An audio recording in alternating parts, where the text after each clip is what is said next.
কি খবর? সকালে ভালো আছেন নিশ্চয়ই, আশা করছি সকালে ভালো আছেন, সুস্থ আছেন। আমিও একেবারে বিন্দাস আছি বলতে পারেন।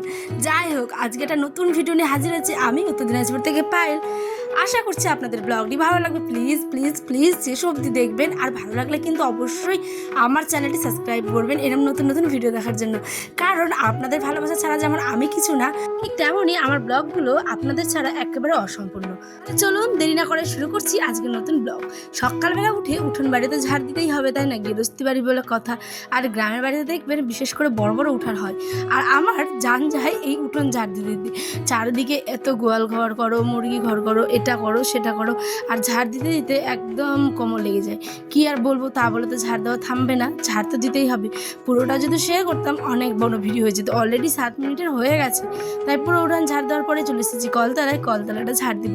এইখানে কেন ঝাড় দিতে হয় প্রতিদিন বলুন তো? এই যে লেবুর পাতাগুলো পাকা যেগুলো মানে পেকে যায়, সেগুলো শুকিয়ে শুকিয়ে ঝরে পড়ে যায়।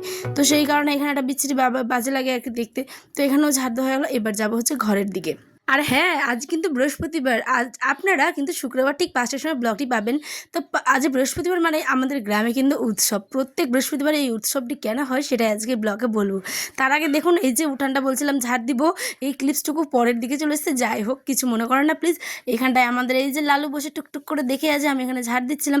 ছাগলের মানে পায়খানাগুলো সমস্ত কিছু ভালো করে ঝাড়টার দেওয়ার পরেও আর ইচ্ছে করে না অত ঝাড় দিতে, মনটা একেবারে বিরক্ত হয়ে যায় জানেন। কারণ চারদিকে কত ঝাড় দিব, এত এত এত মানে এই যে দেখুন ছাগল ঝাড় দিলাম, ছাগলগুলো এক্ষুনি আবার মানে পায়খানা করে একাকার কাণ্ড করবে। তো যাই হোক, গ্রামের বাড়ির গরু ছাগল নেই তো, তাই না বলুন? বড় উঠান সমস্ত কিছু। এইবার কিছু কাপড় ছিল বিগত কয়েকদিন ধরে, তো বৃষ্টি বৃষ্টি আর বৃষ্টি। তাই বৃষ্টির কারণে তো কাপড়গুলো ঠিকমতো শুকায়নি। তাই ভাবলাম চলুন, রৌদ্র যখন এসেছে তো কিছু আগের দিনের আজকে আবার 1 বালতি কাপড় কেচেছি। এই যে আয়নের কাপড়গুলো এখানে মেলে দিচ্ছিলাম। আয়নের আবার আমার সবারই প্রতিদিন না এই কাপড়গুলো লেগেই থাকে, মানে হতেই থাকে, জানি না কেন। যত ভাবি যে কাচবো না, আজ আজ হয়তো কোনো কাপড়ই হবে না, ঠিক দেখবেন সারাদিনের শেষে একদম 1 বালতি কাপড় কিন্তু জমেই যায়। আর আয়নার যেহেতু স্কুল দোকান সমস্ত কিছু যাতায়াত করে, তো ওর কাপড় বেশি করেই ধুতে হয়। চলুন, এখানে আমার সমস্ত কিছু দেওয়া কমপ্লিট। এইবার ভাতটুকু বসিয়ে দিই। যেহেতু সকালবেলা ভাত রান্না করতে হয়, আমার প্রত্যেক দিন কিন্তু সকালে মুড়ি খাওয়া বা রুটি খাওয়া কোনো দিনও হয় না। সকালবেলা ঘুম থেকে উঠে আগে ভাতের হাঁড়িটা ধরতে হয়, কারণ আয়নার আব্বা যেহেতু যায় হচ্ছে স্কুলে, তো সেই কারণে ভাত নিয়ে যাবে, আবার দোকানেও যায়। তো সেই কারণে দেখুন, তার আগে আমি ভাবলাম চলুন, সবাইকে তো সময় দিচ্ছি, এবার নিজের জন্য একটু কিছু করা যাক। এই যে লেবু জল আর গরম জল আর লেবু খেতে হবে, তাই একটা লেবু নিয়ে পিস পিস করে কেটে নিলাম। আর এদিকে ইন্ডাকশানে লাইনে একটু গরম জল করে নিয়েছি, এই জলটা দিয়ে খাবো। সকালে এমনিতে অনেকটা মোটা হয়ে গেছে, কী আর বলবো, দুঃখের কথা। আমার মতো কারা কারা এরকম ডায়েট করুন বলুন তো? খেয়ে দিয়ে ডায়েট যাকে বলে। সত্যি কথা বলতে সারাদিন ভাবি যে খাবো না, আর রাত্রে এমন খিদে পাই, খেতে বাধ্য হই। আর কেন বলুন তো? যেহেতু আয়ন এখন ব্রেস্ট ফিট করে, সেই কারণে প্রচুর খিদে পেতো আগেও, আর এখনও সেই অভ্যাসটা থেকে গেছে। তো যাই হোক, আমি একটু একটু করে চেষ্টা করবো। একবারে তো কোনো কিছু কমানো সম্ভব না, তাহলে তো মরেই যাবো, তাই না? তাই একটু একটু করে কমানোর চেষ্টা করব। তো দেখা যাক কতদূর যেতে পারি আর কতটা ওজন কমাতে পারি। কত কেজি থেকে কত কেজি কমালাম এটা কিন্তু এখন বলবো না, ওটা সিক্রেট থাক, পরে একদম একটা ভিডিও বানিয়ে ঠিক বলে দেবো। তো চলুন, এখানটায় আমি ভালো করে বারান্দা, তারপরে ঘর, এই সমস্ত কিছু ঝাড় দিচ্ছি। আর এক ঘর এক বারান্দা তো অত ঝামেলা হয় না। দেখুন ওদিকে ছাতাটার অবস্থা, ওই শুকিয়ে বেচারা দাঁড়িয়ে আছে, কারণ ওকেও আর বন্ধ করার মতো সময়ই আমার হাতে থাকলেও আমার মানে কি বলবো, মনে করে যে করবো সেটা আর হয় না। চলুন, গামছাটা ভিজেছিল ওটাকেও এখানে মেলে দিই। এইবার আমার ঘরটাকে গুছাতে হবে, কারণ এই ঘরটা হচ্ছে গিয়ে মানে কি বলবো, এটাকে যদি গুছাতে হয় তাহলে আমার পুরো মানে কি বলবো বলুন, ভাষায় খুঁজে পাচ্ছি না আমি। তো যাই হোক, শর্টকাটে বলি, এই ঘরটা হচ্ছে গিয়ে আমার কাছে এমন একটা, যে আমি এখানটায় যদি মানে সারাদিন না খেয়ে থাকি, ঘর কিন্তু এলোমেলো করা চলবে না। আমার কথা হচ্ছে, আমি 2 ঘন্টা 1 ঘন্টা পরে খাবো, কিন্তু ঘরটাকে ভালো করে পরিপাটি করে গুছিয়ে নেবো। যেহেতু এক ঘর তো সবসময় খাওয়া দাওয়া লেগেই থাকে, তাই ভালো করে ফিনাইল দিয়ে মুছে টুছে চকচক রাখার চেষ্টা করি। তারপরে গেছিলাম হচ্ছে গিয়ে রেশন দিতে। রেশন গিয়ে তো নিতে গিয়ে এসে আর এক কাণ্ড, কারণ লিঙ্ক ছিল না বলে অনেকক্ষণ ধরে ওয়েট করার পরে 1-1.5 ঘন্টা ধরে তারপরে দেওয়া হয়েছে। চলে আসলাম সন্ধ্যাবেলার ব্লগ। এই যে আয়নার আব্বা নিয়ে এসে একটা বড় মাছ, কি নাম জানি না আমি, তারপরে মাছটাকে কচু পাতায় রেখে এটাকে এখন ধুবো। আর বড় মশাই কিন্তু এখানে ভিডিওটা করে দিচ্ছিলো, ঠিক আছে। এবার এনেছে হচ্ছে সোয়াবিনের প্যাকেট, তারপরে শাক, আলু, পটল, যা যা লাগে আমাদের। কেন বললাম বলুন তো? বৃহস্পতিবার মানে আমাদের এখানে মানে উৎসব। সত্যি কথা বলতে গ্রামে দেখবেন হাট বসে। শহরে যেমন টাটকা টাটকা সবজি প্রত্যেক দিন পাওয়া যায় বাজারে, আমাদের গ্রামের লোকেরা কিন্তু প্রত্যেক দিন টাটকা টাটকা সবজি বাজারে কিনতে যায় না।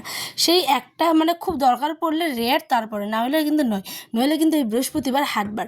হাটের সারা সপ্তাহের খরচ কিন্তু লোকরা খরচা করে বাড়িতে আনে। তো আমরা মানে আয়নের আব্বাও আর কি ওরকমই, ঠিক আছে। বৃহস্পতিবার মানে প্রত্যেকের লোকের বাড়িতে হবে হচ্ছে গিয়ে মাছ কিংবা মাংস। তো প্রত্যেকটা বৃহস্পতিবারই এরম করে লোকজন কারো বাড়ি কুটুম আসে, কারো বাড়ি আবার না আসলেও ব্যাপার না, মানে আসতেই হবে এরমটা না, মানে মাছ মাংস খাওয়া আনন্দ করে লোক হাট করে, মানে গ্রামের হাট তো জানেনই কত রকম, মানে অনেক অনেক অনেক দোকান আসে, জামা কাপড়, মিঠাই, দড়ি, হাঁড়ি কলসি, মাটির জিনিস থেকে শুরু করে খাওয়া দাওয়া, শাক সবজি, ফল মূল সমস্ত কিছু, একটা বড় হাট যাকে বলে। সেই কারণেই বললাম যে বৃহস্পতিবারেই আমাদের গ্রামে কিন্তু উৎসব লেগেই থাকে। হ্যাঁ, তো যাই হোক চলুন। আর আপনাদের কোথায় কোন দিন হাট বসে অবশ্যই কমেন্টে জানাবেন, অপেক্ষায় রইলাম বন্ধুরা। আর হ্যাঁ, আরে এখন রাত্রিবেলা, মানে এখন রাত তো না, মানে সন্ধ্যা 6টা বাজে, আয়নার আবার এসে ধীরবির করছে, খিদে পেয়েছে তার প্রচণ্ড, ঠিক আছে। তো আমি ভাবলাম চলুন, এই যে দেখুন আমি এখানে কাটতে বসে গেছি হচ্ছে পেঁয়াজ, মাছটা যেহেতু ভাজতে বসিয়ে দিব কিছুক্ষণ পরে, তার আগে ভাবলাম মশলাটা করে নিই, যেহেতু ভাত বসিয়ে দিয়েছি। এই যে এখানে সমস্ত মাছ টাছ ধুয়ে কমপ্লিট। আর হ্যাঁ, মাথার কিন্তু ফুলকোগুলো আমি কেটে একদম ফেলে দিই, কারণ ওইগুলো না খেলে আমার একদম ভালো লাগে না, অনেকটা নোংরা থাকে। আমি যতই পরিষ্কার করি না কেন, মন থেকে আমি ভালো করে মুড়োটা খেতেই পারি না। তাই আজ বড় মুড়ো খাবো, সেই কারণে আমি ওটাকে টেনে বের করে ফেলে দিয়েছি। চলুন, এখানে কথা বলতে বলতে মাছগুলো কিন্তু ভাজতে বসিয়ে দিয়েছি। হ্যাঁ, কড়াইটাতে প্রথমে মাছগুলো উঠছিল না, মানে তেলটা হয়তো হালকা গরম হয়েছিল। হ্যাঁ, কিছুক্ষণ পরে দেখি বাহ, অনেক হিট হয়ে গেছে। তারপরে দেখি একদম পুরো মাছ মানে লাল লাল করে ভাজা হয়ে গেছে, ঠিক আছে। আয়নের আব্বা বলছে আজকে মাছটা কিন্তু বেগুন দেখাবে, তাই এই যে কচি কচি কিছু বেগুন কেটে নিব। এই যে দেখুন সুন্দর করে কিছু জ্বালা একেবারে বেগুন, মানে এগুলো হচ্ছে কি কী বলবো, বিনা সার দেওয়া বেগুন একদম। হ্যাঁ, ছোট্ট ছোট্ট হয় বেশ। তো সেই কারণেই ভাবলাম চলুন বেগুন দিয়ে মাছটা করি। এইটা কিন্তু আমাদের এখানে বিশেষ করে মানে ঠান্ডার দিকে খাই, কিন্তু আজ ইচ্ছে হলো তাই বানিয়ে খাওয়ালাম। চলুন বেশি বকবক না করে হলুদ লবণ তেল দিয়ে বেশ করে ভালো করে বেগুনগুলোকে ভেজে নিই। এই যে এখন ভয় দিচ্ছি, কী আর বলবো, আয়ানকে ঘুম পাড়াতে চাইছিলাম, সে আর ঘুমাবে না, সে এখন বাইরে খেলাধুলো করছে। আর এই ফাঁকে টুক করে গল্পটা আপনাদের সাথে আমি সেরে নিলাম। চলুন কি বলি, আচ্ছা আপনাদের কাছে আমার একটা বিশাল বড় কিন্তু মানে উত্তর জানার আছে। আমি আপনাদের আপনি করে বলবো না তুমি করে বলবো, কারণ আমার ভিডিও আমি মনে করি শুধুমাত্র আমার ছোট বোনেরা বা আমার যে সমস্ত দিদিভাইরা দেখেন তারা কিন্তু না। প্লিজ আমি কি বলে ডাকবো আপনাদের, প্লিজ প্লিজ আপনারা একটু জানিয়ে দিন, কমেন্টে জানাবেন, ঠিক আছে। চলুন, রান্নাটা কিন্তু হেভি হয়েছিল। আমরা এখন খাই, দেখা ব্লগের ঠিক 5টার সময়। আল্লাহ হাফেজ।